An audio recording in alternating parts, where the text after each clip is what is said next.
was not likely to be supportive, so he relied on the Cubans. That's about how much in touch he is with events inside the country. Mass demonstrations coming on the streets of Caracas today. Is this the day of regime change?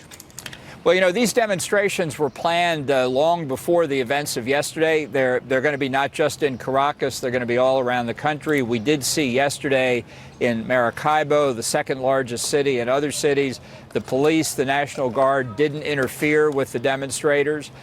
So had there not been this intimidation and violence yesterday, we would have expected that you'd have very large demonstrations today. We still expect that, but we're going to watch the situation very closely. The president says if the Cubans don't get their armed people out of Venezuela, he will impose very strong sanctions on Cuba. Will he go through with that, and what would it mean for our relationship with Cuba and Nicaragua and Venezuela? Well, you know, the president has a habit of saying what he means and then carrying through on it. So if I were sitting in Havana, I'd pay very close attention to that. We've called Cuba, Nicaragua, and Venezuela the troika of tyranny in the Western Hemisphere.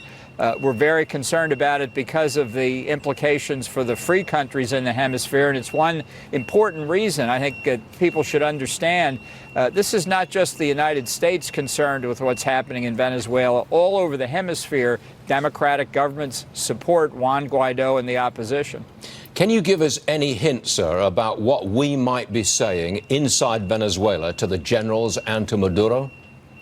Well, most of the conversation that's going on is by members of the opposition, and they're saying quite clearly, you need to come away from the Maduro regime. It's not sustainable in power. Just yesterday, we saw a number of top Venezuelan government officials renege on commitments that they made to support the opposition. One day, the written documents they were about to sign will come out for the history books. But what that means inside Maduro's government is that you've got a bunch of scorpions in a bottle. They can't trust each other.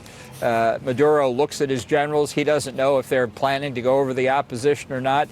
He just is not going to continue in power very long. And that's why I think it's important to stay on this, to keep the pressure up. We're going to be meeting later today at the White House in a National Security Council principals meeting to consider other steps to take.